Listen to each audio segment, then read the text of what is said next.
Hi there, this is David and welcome to the Games That Made Me. Here, we're going to be looking at some games from my childhood that pretty much molded me and formulated who I am as a gamer. In the last video, I spoke about a unique action RPG series that I loved, the Gargoyle's Quest Trilogy.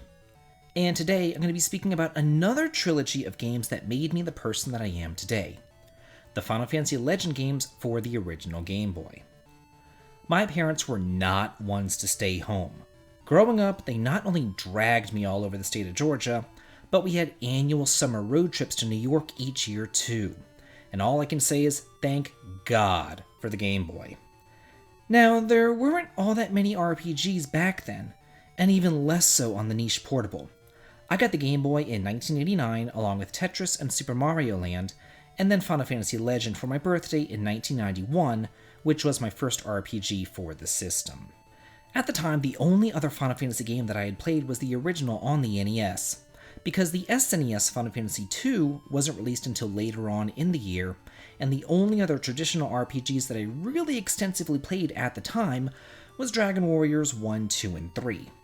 So I did know that RPGs changed over the course of a series, but I didn't think that they would change this much. Little did I know that Final Fantasy Legend was actually part of an entirely different series, the Saga games, which is known for its convoluted gameplay and different growth systems. However, it's all pretty intuitive here. You start out with a party of 4 who can be one of 3 different classes: humans, who focus on weaponry and grow through the use of costly stat-raising items; mutants, who kind of randomly learn magic and naturally raise stats up in battle based upon what particular spells or weapons that they use; and monsters, who grow and evolve based upon the meat that you feed them. The basic layout of the game is that there are 4 elemental-themed worlds, each connected by a tower, and you are to traverse the worlds to find the keys to climb further up until you reach the creator at the top. And then, because this is a JRPG, you have to, of course, kill God, for reasons? This is a fun, albeit unbalanced diversion that helped me pass the time until I got my favorite game in the trilogy, Final Fantasy Legend 2, that year for Christmas. This game is the creme de la creme of RPGs on the Game Boy. All the jankiness of the first game has been removed, the classes have all been rebalanced, and a new class, the robot, has been added to the lineup. Mutants and monsters work much the same way that they did in the first game, only learning magic is much more user-friendly this time around because now, rather than being at the risk of losing any spell at any time, here only the last spell in the lineup is replaced as you progress. Monster evolution has been revamped as well, and it's much easier to get decent growths without even trying. Humans too now gain stats naturally, and robots gain their powers through equipping weapons and armor.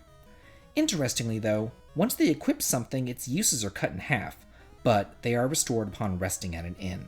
The concept of interconnected worlds is back as well, and they're larger and much more fleshed out.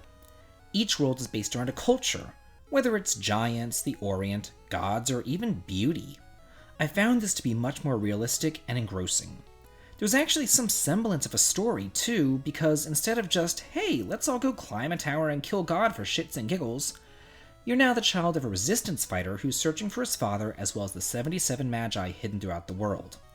I cannot express to you how many times I've played through this game using different party configurations to pass the time on the endless road trips that we used to take. Well, that is until the summer of 1994, when I went up to visit my grandmother, and she took me and my brother to Toys R Us, where I promptly picked up Final Fantasy Legend 3, and my brother idiotically decided to get Sim Earth. What a pile of crap that game was.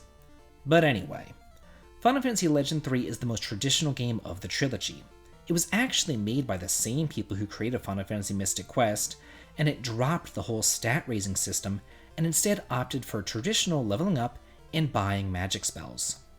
The storyline is much more involved as well, taking place in an imperiled world flooded by the Pureland Water entity, so it's up to your gang to travel to the past, present, and the future to save the world. While the concept of interconnected, separate worlds is gone, there's still a ton to explore here. You have 3 time periods, complete with overworld and underwater portions, a floating continent, as well as the Pure Land alternate dimension itself. It's a ton of fun, and just like how you could experiment with other parties in the previous games, you could do the same thing here with robot and cyborg parts, as well as monster and beast meats. Although I pretty much always ignored the evolution system in this game. There were some other RPGs for the Game Boy that I played over the years, but I must say that these 3 games were the biggest influence on me, and I had a ton of fun with them. And as the truest form of portable RPGs that I really had growing up, these are definitely a trio of games that made me. This has been David. If you like what I do here on this channel, please consider supporting me on Patreon. The link to it can be found in the video description. And also, please like, comment, and subscribe, and have a good day.